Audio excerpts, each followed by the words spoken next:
very excited to be here. I had to quickly make my way up the stage, so he couldn't give away all my secrets, but that one I'm willing to share. But thank you so much for the introduction, and I am truly happy and excited to be here. And before I start, what I wanted to do, and I'm gonna move over a little just so I can actually make sure I'm on the right slide. I wanted to ask, how many of you in here are nurses? Okay, so most of you, that's kind of what I expected. How many of you have some kind of infection prevention related role? All right, awesome, perfect. I love it, guys. You are who I want to talk to. All right, so before I go any further, I have no conflicts to disclose, and I have to tell you that the content of this presentation reflects my opinion and does not necessarily reflect the official position of CDC. All right, so essentially today what we're going to talk about are the burden of multi-drug-resistant organisms. I really want you to walk away with just an enhanced understanding of MDROs in long-term care. I want to talk about EBP, Enhanced Barrier Precautions, and I want to talk about thinking about implementation, developing plans for implementation of Enhanced Barrier Precautions. And the way that I'm going to start doing this is actually through a case. So I want to introduce you to Larry. He was a community dwelling 87-year-old man who was admitted to a nursing home after a fall with a hip fracture and ORIF. So before we go any further, he's coming into your nursing home. What infection prevention precautions should be implemented for him? And I don't have a fancy pick a number on your cell phone thing, but any thoughts? I welcome you to yell it out or, wow, I am so impressed, guys. I will say I asked this question recently and I got every other answer but standard precautions. I think this also, this makes me so happy because I have asked, what are standard precautions? Are you familiar with them? And I've gotten responses like, isn't that treating everyone equally? Which is a really good thing, but not quite. So quick review, because you guys, it sounds like, are experts, but standard precautions is super important and I think is the basis of everything we talk about because it includes so many things. Things that we don't always think about as being a part of standard precautions. Hand hygiene, using PPE and having availability or accessibility of PPE so that if we think we might have exposure to an infectious pathogen, a germ, we have the ability to choose to use it. Even before COVID, respiratory hygiene, cough etiquette, covering your cough, using a mask. This has been a part of standard precautions long before this pandemic. And of course, patient placement, cleaning and disinfection, laundry, many other things are part of standard precautions. And it applies for all residents, all patients, in all settings, at all times. So I'm not going to spend a lot of time talking about transmission-based precautions. What I actually wanted to do was just share and make sure you were all aware that there is actually a group right now that is working with CDC, HICPAC. I'm going to talk a little bit more about them later on in this presentation, but they are going back through our 2007 isolation guidelines, and this is really important because one of the things they're trying to do is review the current evidence, what evidence have we gained in the last many years, but also think specifically about droplet precautions and airborne precautions and what we've learned over the last few years with the pandemic. So not directly related to EBP. Contact precautions, though, I think is important to bring up and talk about just so that we can compare and contrast. With contact precautions and really with transmission-based precautions in general, these are essentially what they say. These are based on how pathogens, how germs spread. And so for contact precautions, this is germs that spread via direct and indirect contact. And so we do things like have people use gowns and gloves when they're caring for patients or residents, clean their hands, put them in a single person room, ideally, and use dedicated equipment, clean and disinfect, etc. But what I really want to get to is talking about MDROs, the burden in long-term care, and really why we feel the need for enhanced barrier precautions. So we're going to go back to Larry. So he ended up requiring a multimodal pain regimen. It ultimately led to acute urinary retention, and he ended up needing to have an indwelling Foley catheter placed. So he did okay for a little bit, but about 2 weeks later, he ended up being admitted to the hospital due to a change in his clinical status, and he was found to have a catheter-associated urinary tract infection with a carbapenem-resistant Pseudomonas. Interestingly, you note that there was someone, actually at least one other person in that hall, who had in the not too distant past, also had the same organism. Oops, sorry, wrong way. So that brings me to talking a little bit about MDROs. Now, this data that I'm sharing with you now is from a study in Southern California a couple of years back, where they looked at about 14 nursing homes in this first group, and they went in, they did a point prevalence survey, and they essentially found that about 6 out of every 10 residents was colonized with some kind of MDRO. And then when they went into the ventilator facilities, and do any of you here your facilities, okay, so there are a few of you, your facilities have, can care for residents on ventilators. So, I mean, as for others who don't have this kind of care at your facility, these residents have pretty high needs. They require a lot of hands-on care. Many of them have indwelling medical devices and sometimes multiple. And it's not necessarily uncommon that they're moving in and out of a hospital if issues arise. So when they looked at those facilities, they found that it was actually closer to 8 out of every 10 residents who was colonized with a multidrug-resistant organism. And I've had people tell me, okay, but that's Southern California, right? I mean, what does that have to do with me here in Nebraska or Michigan or any other place in the country? And what I can share with you from CDC and from being involved in outbreak responses is that when we look for MDROs, we find them. And we have relatively consistently found that the numbers can be around like 50% of residents who are colonized, again, with any multidrug-resistant organism. So what I'm trying to demonstrate here, this is a different group of Southern California hospitals, is essentially that if you go to a nursing home and you say, okay, tell me, point out any residents who are colonized with an MDRO. Typically, most of the time, they're gonna tell me about that dark triangle at the top. They're gonna say, we definitely do have a few. Here they are, they're here, here, and here. But when we actually go in and actively look for them, which often doesn't happen, and honestly is not something that we recommend across the board, but when we do actually go and actively look, we find that whole lighter blue color. We find that there are many more residents. The burden of MDROs is much greater. So the point I want to get across here is that there are MDROs in nursing homes, and that there are more than what we are aware of. Okay, so another question. If we're thinking that in nursing homes, there may be more residents colonized with MDROs than what we know about, when we start thinking about, okay, so how might we look at the risk factors for transmission? So thinking about how we care for residents, looking at this list, and some of you who have some familiarity with Enhanced Barrier Precautions may know this, but which of these activities here would you say are highest risk for potential transmission of MDROs? Any thoughts? And I think I heard a few. So I actually put 2 on here. Bathing and dressing changes are up at the top. Any activities could potentially result in transmission of MDROs. And when I talk about transmission in this situation, I'm talking about from a resident to the healthcare worker, the healthcare provider, to their hands, to their clothing. But these ones have a greater risk. And the reason we know this is because we've actually looked at this. There have been studies done in community nursing homes and studies done in VA nursing homes, looking at both MRSA, methicillin-resistant Staphylococcus aureus, as well as gram-negative bacteria. And essentially what they did was they looked to see who was colonized, and then they had staff go in and care for those residents, and they essentially noted down, okay, what are they doing? All right, they're going in and they are giving a bath. This time they're going in, they're giving a bath, they're brushing hair, they're brushing teeth, they're helping change. They noted what activities they were doing, and then when those people left, when the staff left the room, they swabbed their gown and gloves and then looked to see if there was transmission of those resistant bacteria. And what they found was that for MRSA, it's maybe a little hard to read some of these, but up at the top of the list were dressing changes, dressing the resident, bathing, hygiene.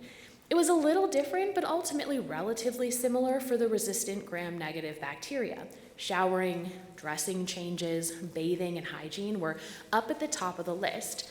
And it was a little different if you look at the two different bars. One is for gowns and one is for gloves, so a little bit different between gowns and gloves.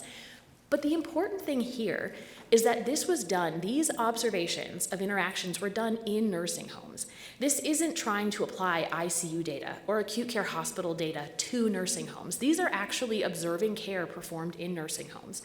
And in total, between the MRSA studies, they performed observations of close to 2,500 interactions among over 200 residents. And it was almost 1,500 interactions among, I think, 130, almost 130 residents. What they also were able to look at was how the presence of a chronic wound on that resident or with that resident, how that impacted transmission. And so what I'm showing you here on the screen is MRSA transmission to gowns. And when you look at those two bars again, for each of those activities, the no chronic skin breakdown bar is the one that has those lines, and the chronic skin breakdown bar is the solid bar. And so essentially for most of these activities, what they found is that there was an increased risk of transmission of MRSA from the resident to gowns of that healthcare provider caring for them when that resident has wounds. So we're seeing something here. Wounds are important. So when we think about EBP and why there's a need, one of the things we had thought about was when we have standard precautions, gowns and gloves may be indicated, but often the focus is on splashes, sprays, exposure to blood and body fluids. But those activities I just described aren't necessarily that. These are high contact activity, close contact. And then when we think about contact precautions, gowns and gloves with contact precautions are typically recommended when we know someone has something or we really suspect they have something. Well, I showed you on that earlier figure, we don't know about most of the MDRO colonization. So EBP is a way to kind of get at that risk and try to reduce the risk of MDROs and transmission slightly differently. The other thing that we found, and at least this was common prior to the pandemic, that we often didn't see, like I was saying, you are all experts on standard precautions and transmission-based precautions, but that's not always what I see when I go out to nursing homes around the country. And so I would go and find that no one knew what standard precaution was, you can't find gowns or gloves almost anywhere, and that contact precautions wasn't being used at all. So EBP was something that was trying to kind of balance and find a middle ground between standard precautions and between contact precautions, being a bit less restrictive than contact precautions, still trying to reduce that MDRO spread, but doing so in a way that focuses on more so on anyone who may have an MDRO or may be at risk of becoming colonized with an MDRO. Okay, so many of you, I think, have some familiarity with EBP, but what is EBP? This essentially is a risk-based approach to using PPE to try to reduce the spread of MDROs. So, like I've described, it's using gowns and gloves during those high-contact resident care activities that are really activities that are being performed in nursing home settings. And the goal is to reduce the risk of MDRO colonization. It expands the use of PPE beyond standard precautions, and it really is intended to be less restrictive than contact precautions. And it's not meant to be something that is done on its own. It's meant to be something that goes in line with your other infection prevention precautions, as well as stewardship. So these are the different high contact resident care activities that you can see really align with those charts I showed earlier in terms of what were the highest risk of transmission of MRSA and resistant gram-negatives. And so they include the different things here on this slide. I will point out that for wound care, this is something that we have tried to clarify over time. The focus really is more so on chronic wounds. All right, so back to Larry. Larry came back from the hospital. He's back in your nursing home. He's actually doing quite a bit better. He begins to ambulate. He doesn't have any skin breakdown. He's avoiding spontaneously. He no longer has his catheter. But unfortunately, he ends up developing acute diarrhea and he tests positive for C. diff. So thinking about everything you know about him right now, What infection prevention precautions do you think should be implemented? Yeah, contact. And then in addition to contact, this is kind of a trick question, but not really, standard precautions always apply. So even if you have contact precautions, even if you're using enhanced barrier precautions, standard precautions applies to everyone. So, and at all times. So that applies as well. And then the reason for those contact precautions, I'll get into a little bit more, but the reason is because he has that acute diarrhea and he has C. diff. So when do we use EBP? Just to make sure that we are very clear, EBP, residents would meet criteria for EBP when they have an infection or are colonized with an MDRO, when contact precautions don't otherwise apply, because you don't need to do both. When someone has wounds, and again, the focus is really on chronic wounds, and when someone has an indwelling medical device. And we give some examples here, but really the devices we're focusing on are things that are both inside the body, so internal, but also external. So a completely implanted medical device would not meet criteria.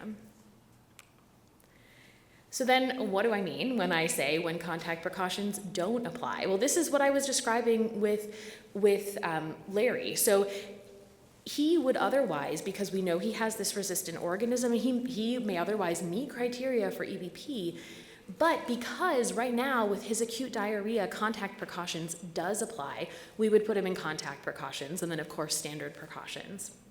So someone who has acute diarrhea, someone who has copious secretions, a situation where we think that they are more likely to transmit whatever germs they have.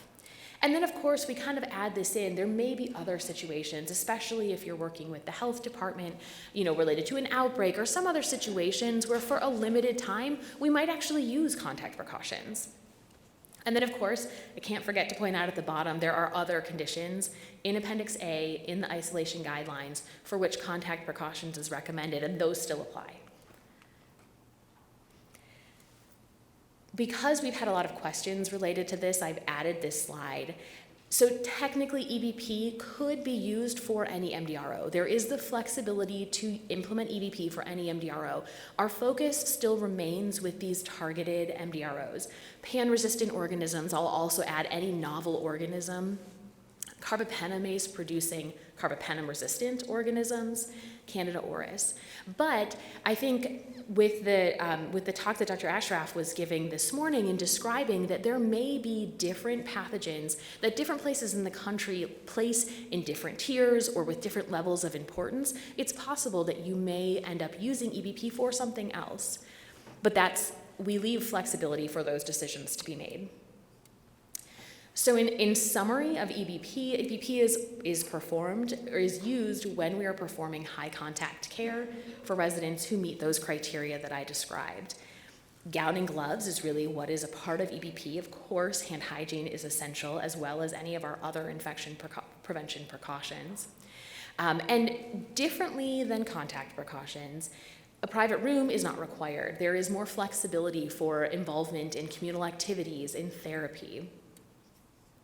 And then this is intended to be used for the duration of stay. And the reason we say that is that at this point we are still working towards further decolonization strategies and increased data on how long colonization really lasts, how long should we be concerned. As we learn more, I anticipate our recommendations will continue to adjust.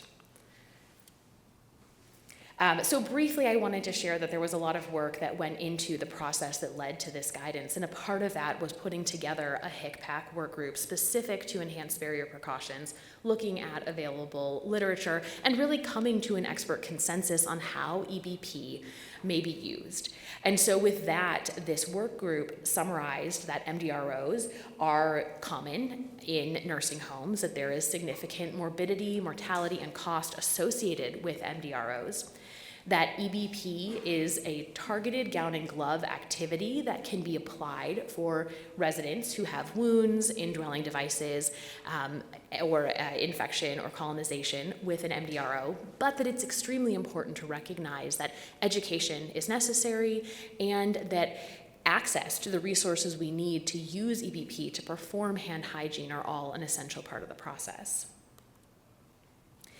We have some additional data that has looked at nursing homes, and we have seen that it is feasible, so it is possible. We can do this. Nursing homes have actually done an excellent job identifying residents who meet criteria for EBP and implementing EBP. And that using those targeted gown and gloves for those high contact activities, we have seen decreased transmission of Staph aureus, and then we have seen in combination with education on infection prevention. And in one study, education as well as CHG bathing, we've seen a decrease in the overall MDRO prevalence. All right, so this is the section that I really wanted to try to get to. I wanted to make sure I had enough time still, but I want to talk through this a little bit more with you all. And I kind of moved some questions I had earlier in this section to the end just so we can talk and discuss a little more if you all are interested. The first thing I wanted to do was describe a little bit more about a pilot that we had worked on. We worked on this with Linda Behan, who used to be with Genesis Healthcare System. And there were 10 facilities that we involved, and just going back, this is prior to the pandemic. So 10 facilities that included a variety of different facility types. There were predominantly, or really only, short stay buildings. There were a mix of short and long stay, some that had a higher degree of wound care that they provided there, and then some that had ventilator units. They used criteria that was actually even, I would say, a little bit more broad than what we currently recommend, because they put anyone who had colonization or infection with any MDRO, they used EBP. Any wounds, and it was really any wounds, not really the focus on chronic wounds, or indwelling devices as well. And what they did was they approached this and said, we're not going to do this quickly. We're going to take about 2 to 4 weeks or so at least to come up with a plan for how we're going to implement this before we actually take the steps of implementing it. And then the goal was to have a 3-month implementation period and learn from that throughout the entire process. I will say that happened for most of these facilities, except this was late 2019 going into 2020, and so COVID had other plans, and some of the facilities ended up having to stop early.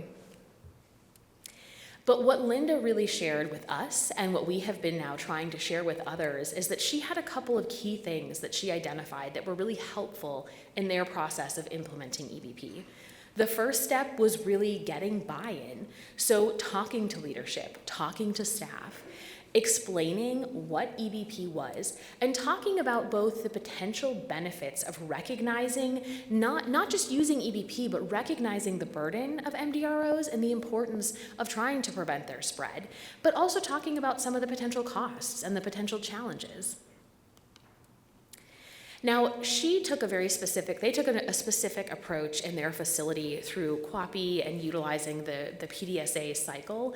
They also specifically put together a subcommittee on enhanced barrier precautions. That's not the same approach that everyone has to take, but that is what they used, and it's what worked for them. And I think a big reason that it did work for them is that as they were going through this process, they could implement something. They could kind of come back and assess, how did this work? Did this work well? Do we need to make changes? And many made changes in real time, or implemented this in one unit and went through this process before they considered doing it elsewhere. Others took different approaches, but this was what worked for them, really selecting a method or kind of a higher level approach for how they would implement EBP. But the next thing, and I would say really important, was developing a plan. And what they had done was really come up with a plan that had relatively specific details. They could then continue to review that plan and, like I said, adjust as needed. But they included in this plan how they would train and educate their staff, how they would communicate and educate their residents, families, any visitors or volunteers who were coming in. They came up with signage.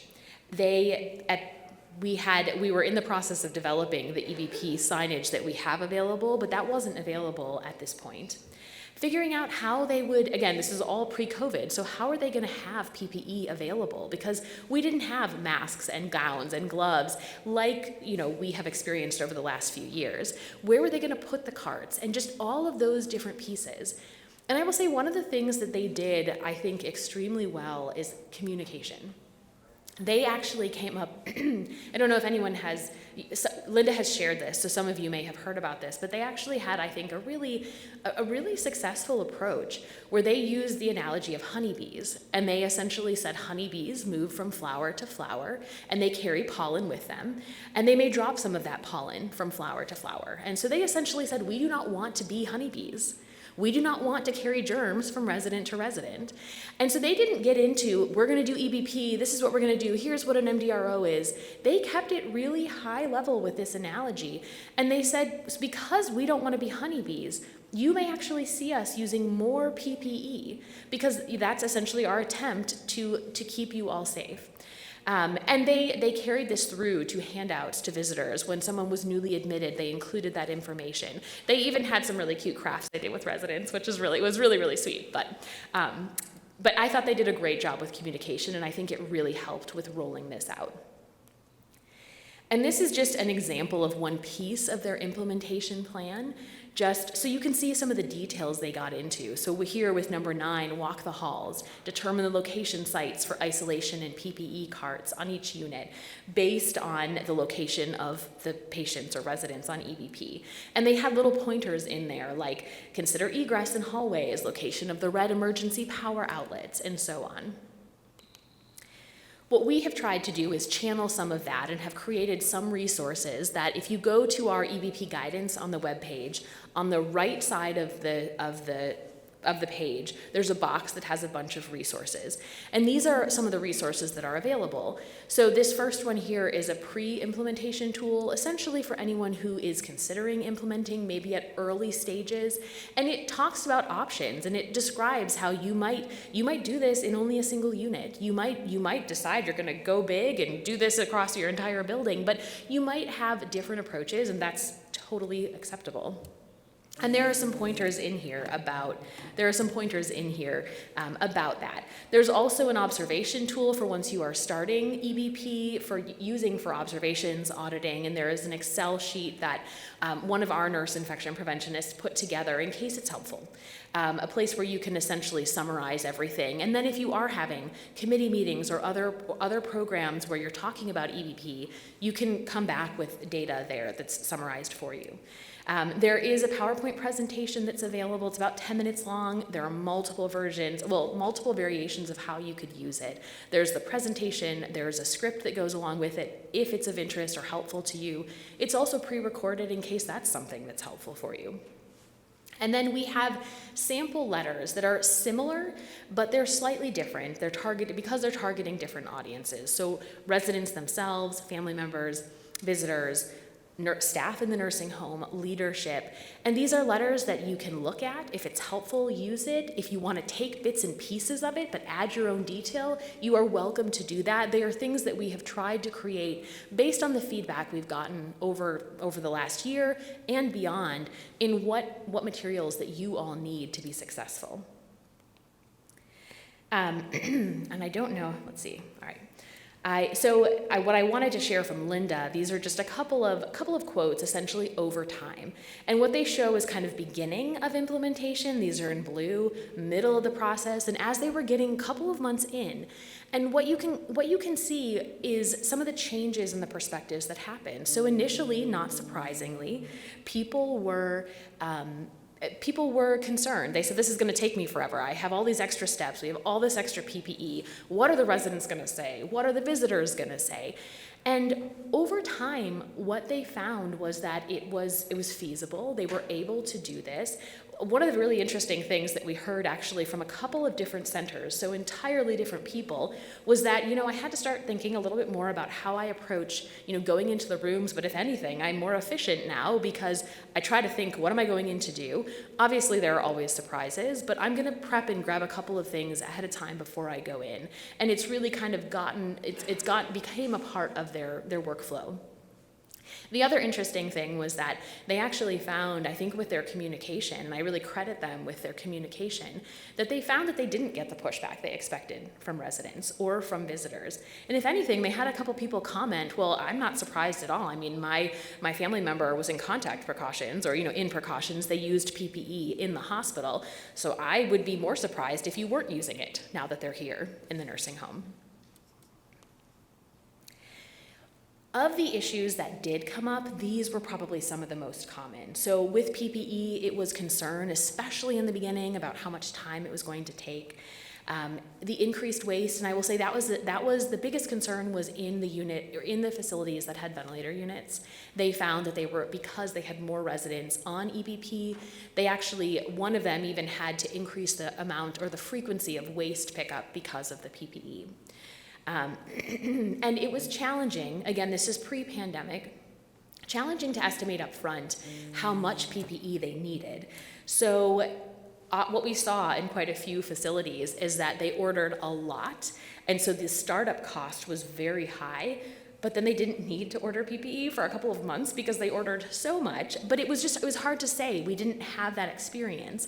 That may be something that is a little bit different at this point, a few years past 2020, but that was an issue that we had seen. And then I think with the infection preventionists, one of the things, again, EBP was very new at this point in time. One of the things that they found was, when they would have surveyors come, they would have questions like, why are all these people in isolation?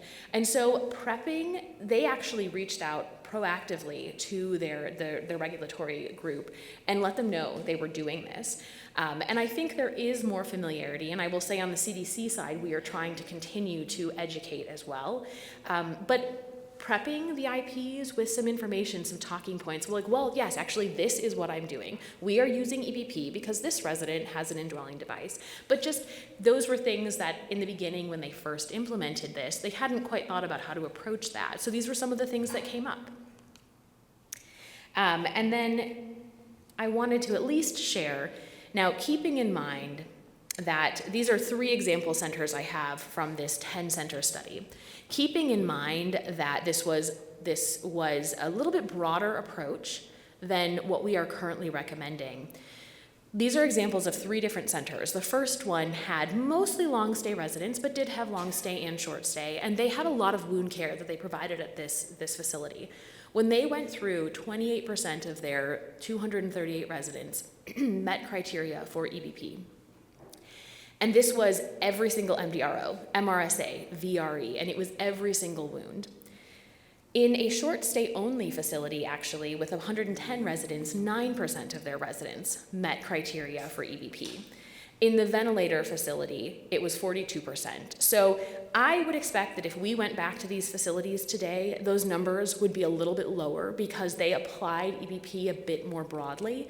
But I still think we would see a similar trend where the lowest numbers were in this short stay only facility, and the numbers went up with the highest numbers in the facility that had the highest acuity residents. So a couple of takeaways that Linda has passed on to us that we want to share with you all is having an implementation plan, trying to think through some of that as you go in advance may be helpful. You may have surprises along the way. You may have to stop and reevaluate.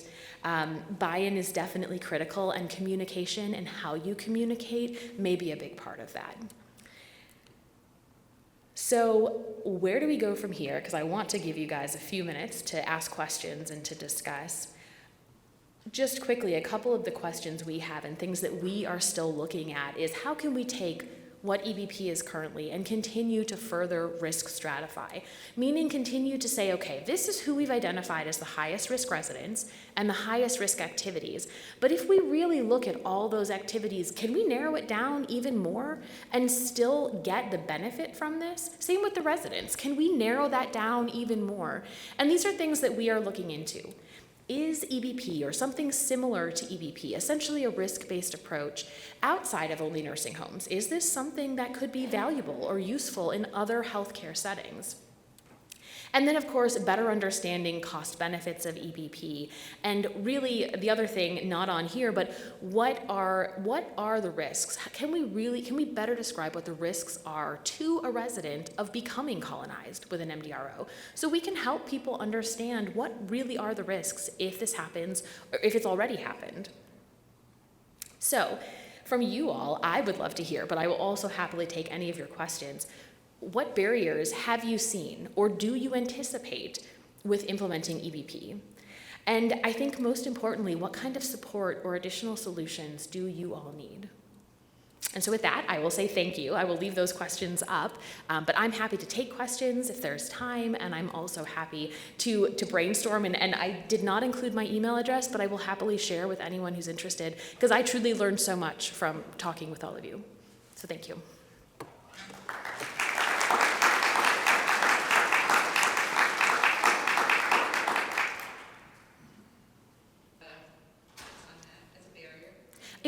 Yes, I mean, realistically, anytime we implement, just about any infection prevention practice, when we implement something new, there is definitely a cost associated with that.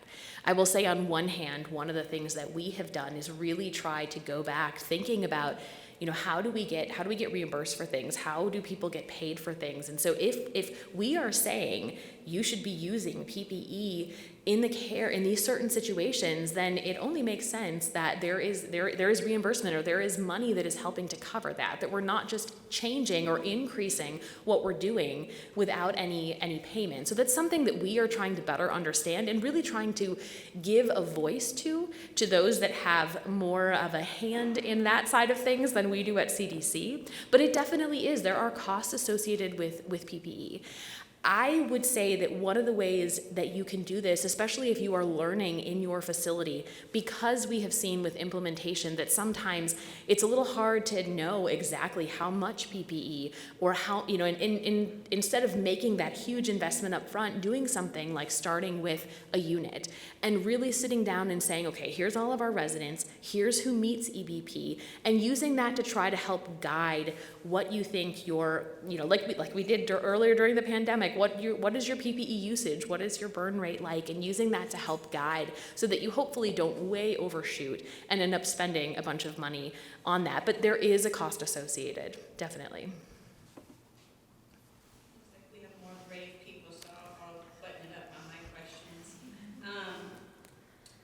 So one of the other questions that I've heard lately is hard for some long-term care facilities to put into place because things like MRSA and ESBL in Nebraska particularly, we may be having to focus on those in long-term care, but the hospitals, the larger hospitals in our area, have really stepped back from that and started more like horizontal-based precautions approach.